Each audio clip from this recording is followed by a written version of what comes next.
Welcome to the Copeland Coaching Podcast, where it's all about turning your job search into a slam dunk. Your host is Angela Copeland.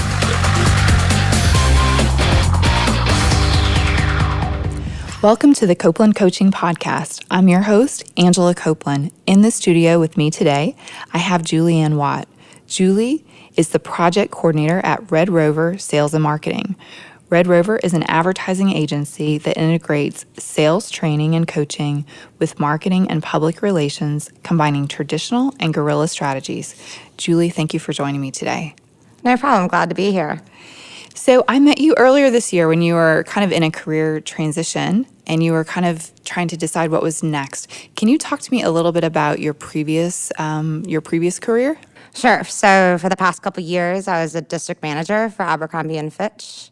And then before that, I had worked for them and made my way up the ladder into that position. Oh, that's great. And so from like day to day, what were you kind of doing at work? I spent a lot of time managing both store managers as well as developing them to become future leaders for the company, as well as developing the assistant managers and following up on day-to-day activities. Oh, that's great. So how long were you in retail? A little under 8 years and pretty much right out of college, but I also worked 3 years during college for that same company. Okay, so most of your career experience up to that point was all in one particular industry. Yep. Okay, and I know when we started talking, we were kind of evaluating like new and different sort of areas, and I know a lot of our listeners today are struggling kind of with that same exact issue. When you were starting to look, were there certain things that you knew that you did want or you didn't want sort of in your next opportunity? I know that when you and I were talking, there was a long list of questions that you had asked me about certain things that I preferred over others, but it was pretty much the only thing that I knew was that I didn't want to work in retail again.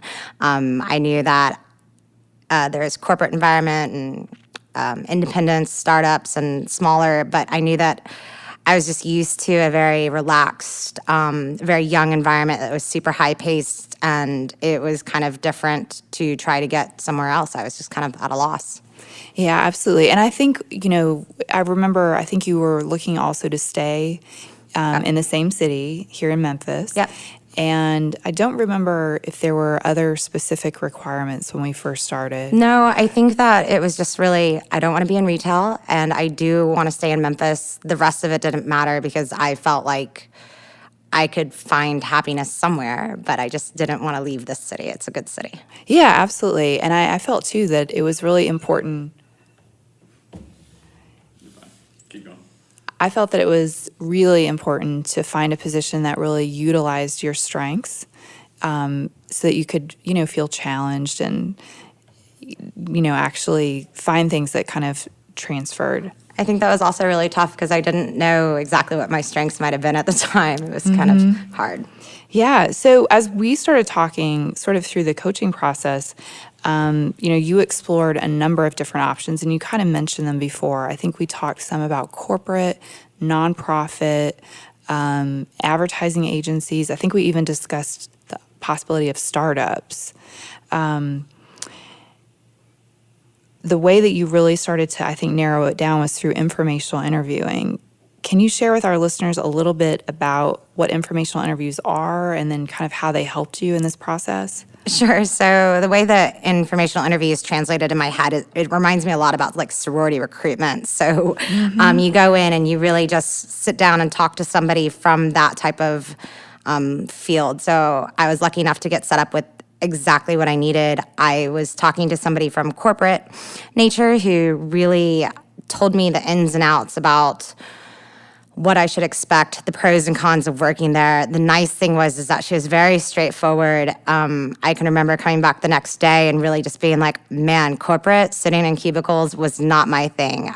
Like it felt very drab in color, and I'm so used to excitement and social life, and it just didn't have all the glamour. It did have some pros that were exciting, like more money and better benefits, but it just wasn't going to cut it for me. Another one of the interviews that I got set up with was at a technical marketing company, and with that, she was crazy straight to the point, almost a little brutal, and very thankful for it. She literally told me how it was, used all these really cool big lingo words, and I had no idea what she was talking about. And at that point, I was like, wow, I really need to do my research and learn a little bit more.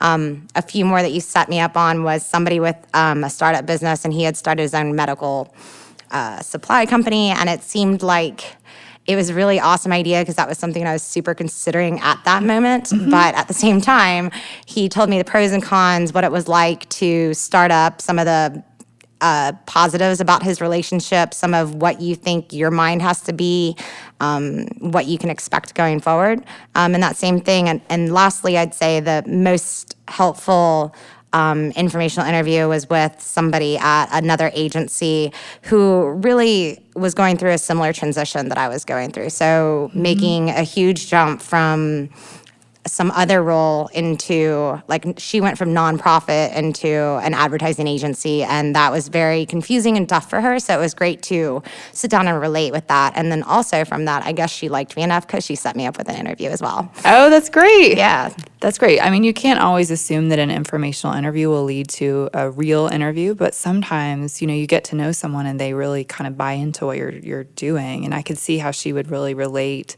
to your transition. Yeah, I mean, I felt like they were super helpful. I learned a ton about what I needed to learn and what I didn't like, and some of what I did like as well.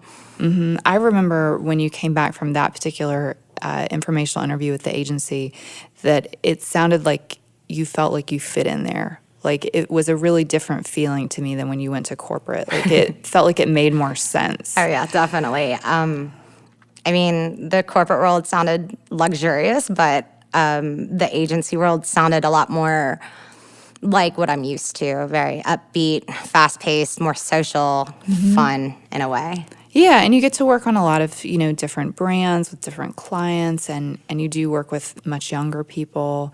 You're not necessarily stuck in a cube all day. So it felt like the lifestyle of the job was more aligned to sort of where you were coming from.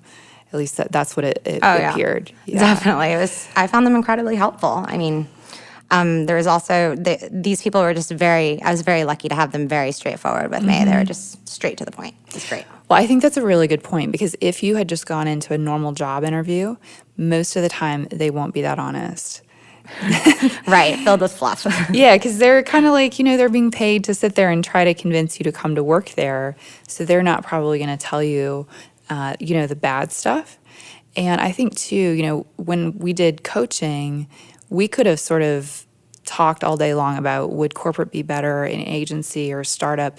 But I think until you really have that meeting, I mean, to me, it's so much easier. You meet with someone for like 20 minutes and you learn, volumes of information. So once you determined that you were most interested in the agency world, what else did you kind of do to start to explore, that possibility? Well, I mean, I think that it was something of obviously getting to know the websites and looking up and doing your research on the companies to see which one you might personally fit in with. But also, I was lucky enough that through networking, you had presented an opportunity from a colleague of yours, Lori Turner, who really just needed someone temporarily to answer phones. With that, you and I both knew that it's like Julie's skill set might be a little bit better than answering phones. However, it was an opportunity to actually get myself into the agency and get like a first world experience type view. Absolutely. I remember when I called you, I was a little hesitant. I think we talked on the phone. Right. And I said, I would never normally recommend this. It's never what I would recommend for you. But the thing is, they need someone for 2 weeks, and it would give you a bird's eye view into an agency. And, it's definitely not where you want to end up in terms of the position. But how much you could learn in that 2 weeks is pretty valuable, I would think. Right. Like, I literally figured out that environment was a lot of people moving very quickly. There was, and it's still slightly small at the time, but it was just more open. It wasn't so cubicle in a sense. There was lots of color. It felt very creative. Like, just the environment itself felt very fitting towards my personality and what I like. Absolutely. So how long have you been at RedRover now? So officially, I started in June, but technically I've been there since April, late March, when they actually announced my official permanent position at RedRover. It was kind of like, oh, we thought she was permanent. I was like, oh, that's cool. They had already accepted me as part of their team. That's great. That's great. And I got the sense, I could be wrong, I got the sense that they created a special position for you because they'd gotten kind of attached to you in that 2-week period. You just did such a good job. Yeah, you just kind of loved me. No, I was very thankful in the sense that I think it was also the ability that I was able to demonstrate a work ethic with such a easy job of answering phones or, just regular secretarial duties that it seemed as if they really wanted to invest in me and watch me grow in the marketing world. Absolutely. So can you tell me a little bit about what you're doing there now? Sure. I wear a lot of hats. So that's something that I was lucky enough to figure out going into it that I would be. But as their project coordinator, I help the team by keeping them organized and am responsible for trafficking and coordinating the movement of projects throughout the agency, as well as completing special research projects and the editing of various documents. In addition, I help maintain their contracts.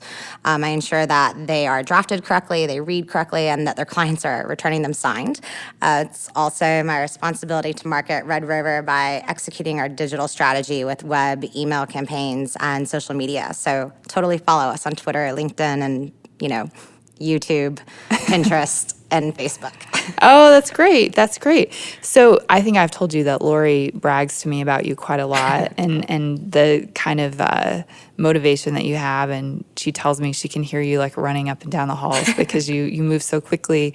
But what do you think were your transferable skills that you brought to RedRover from your previous career in retail? Actually, it's really funny you say that because Lori has always told me that I move so fast that sometimes I might need to slow down just a little bit because I think I've ran into too many walls. But other than that, I think the biggest skill that I've learned is just in retail in general, you learn a lot of urgency, time management, multitasking, and adaptability. But this specifically, my skills within sales management and merchandising and promotion experience, it's really transferable to RedRover because of the fact that they're the only agency in the region that supports their clients in improving both the returns on their marketing investment and the performance of their sales force. So overall, there's just a lot more skills that are transferable than I actually realized. Yeah, absolutely. I mean, I think it's so related, and I'm sure, they are just so happy to have you there. So compared to sort of your competitors, maybe at other agencies, what do you think it is that you're kind of bringing, that kind of differentiates you? So I think that after 8 years of working for Abercrombie, there was a lot of skills that I had that attained. So specifically, some of the few are just like, I spent 8 years hiring people, looking at resumes, looking at skill sets, talking to them, understanding and getting the underlying meaning that they're presenting to you. So I know that reviewing resumes and training others can be super applicable to what we have to offer. In addition, I think that we all know that Abercrombie it's just such a lifestyle brand, and I really understand what it takes to build that brand and how important it is for our salespeople to buy into the brand. So those last 8 years have really given me a different perspective than others in which I see things from a sales perspective. So you can do all you want to market a business, but if your salespeople or those methods aren't up to par, your marketing efforts could go to waste, and that really makes RedRover sales and marketing a perfect fit for me. Absolutely. And I think, one thing that's interesting about RedRover is with some of their clients, they help to teach them selling skills and they help to teach them how to improve their sales. And you're coming from an environment where that's really what you were focused on, as in a retail space. So that's great. So I know that you are very interested in fashion, rightly so, working in fashion for so long and just knowing you personally. And I would just love to get some tips from you that we could share with our listeners about things to wear or maybe not to wear to job interviews. So in my old job, I literally wore jeans and cute dresses and things of that nature to work. So it was really hard to understand exactly what business casual meant. For me, I think it was all about who I wanted to be and who I wanted to present myself as. So basically creating my own brand for myself. But I will say that it is important to be comfortable in what you're wearing because honestly, if you're going to an interview and you're feeling really nervous, having on this very uncomfortable outfit is just not going to help build your confidence at all. But at that same time, don't go and PJs or anything. Stay appropriate. Nice slacks, nice skirt, closed-toed shoes. For girls, it's always good to not show your shoulders yet. But I would say that even in one of my interviews where I went to a place where they were dressing super casual, that like they were wearing jeans and a nice shirt. I still wore like black slacks, but I tried to make it a little bit casual by wearing like a linen button-up shirt, and it was summer, rolling up my sleeves. Well, I think that's a really, you're kind of touching on a point, which is in the corporate world, when you go for an interview, you need to wear a suit. And it's very important that you wear a suit.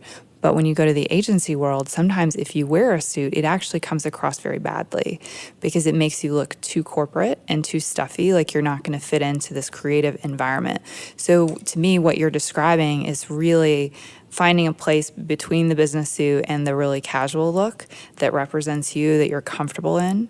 And that's what I'm getting from what you're saying. Definitely. You've always been really good at interpreting my words. The other question, so what about things like makeup and hair? Like, what do you recommend on that? I would just make sure that when you're doing your makeup and your hair that you keep it as low maintenance as possible. You don't want to be caught fidgeting with your hair, or, your bobby pin falls out of place and then all of a sudden you just kind of look a mess. And then with makeup, same thing, just very natural, very classic. Keep it to where you feel comfortable, but not overdone. It's, again, if you seem a little too high maintenance, it could come off wrong. You could be one of those needy people that comes off needy because of how you look. It's kind of a double-edged sword, I suppose. Absolutely. And I think, too, like when you're in an interview, you want the focus to be on your skills, on what you can bring to the table, not on like your bright lipstick or your crazy hairstyle or the weird nail polish that you have on your toes that are hanging out of your shoes. I mean, it's really not the time to show your whole personality. Right. Which you kind of alluded to. It's, you could get to know people on a personal level after you're hired. The interview is to talk about your skills and what you can do and really sell yourself and your personal brand that you've kind of, developed over time. I mean, did you find when you were hiring previously in your previous role, I'm assuming in retail, the dress is very different when you go for an interview? Oh, definitely. When I was interviewing for entry-level manager positions, as I was conducting those, part of the intro to it is don't wear a suit. Make sure you're wearing like jeans and a polo is fine. Flip-flops or, Chucks, very casual. So it was definitely really hard to transition into feeling overdressed, I'd suppose. But again, I feel like this is who I want to be, and that's kind of how I like to present myself. It's just making sure that I'm also adapting slightly to that company's perspective. Absolutely. So day in and day out, when you're at an agency at RedRover now, how do people dress working there? Is it casual or is it business casual? I'm guessing it may depend on what you're doing that day. I definitely think it depends on what you're doing that day. I'd say that when you're going out and talking to clients, we try to look more professional as we should, because they are your clients and we need to represent ourselves properly and have people take us seriously. We do have casual Fridays, which are always fun, as well as dog day Fridays, so that might go in it, especially if I have to bring my dog because she'll shed everywhere. But so jeans and a nice shirt is good. But other than that, I'd say like that horrible name of business casual, nice pair of pants, nice dress shirt, or not nice dress shirt, nice pair of pants or nice skirt, nice shirt that's not raggy. Just, it's definitely varies amongst the different personalities that we have there. Yeah, absolutely. That totally makes sense. Well, do you have any advice for some of our listeners who are making a big career transition, that are feeling discouraged, like they want to do something different and they're really just not sure where to begin? I can remember coming to you, I was probably like a sad little puppy just walking in the door going, wow. But yeah, I mean, I think my biggest piece of advice is that knowing that it can be discouraging, knowing that it's tough. It can be filled with really exciting moments, sometimes huge letdowns.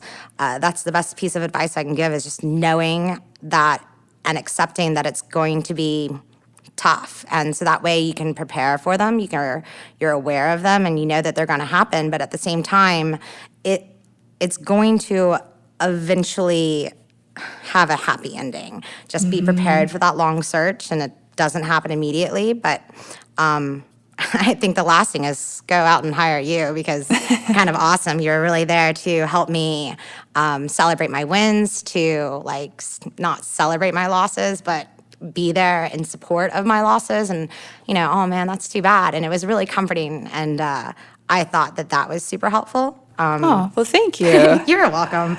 But seriously, it's just, for me, it's knowing what you're about to go to, and knowing that it's going to be hard, and knowing that there will be a light at the end of the tunnel.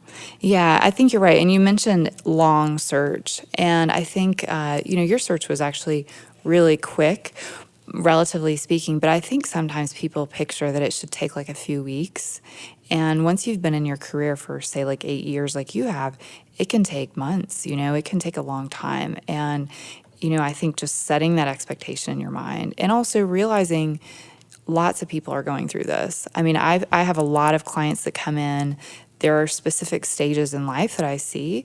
And sometimes it's people who are in their 30s that have decided, I want to do something really different.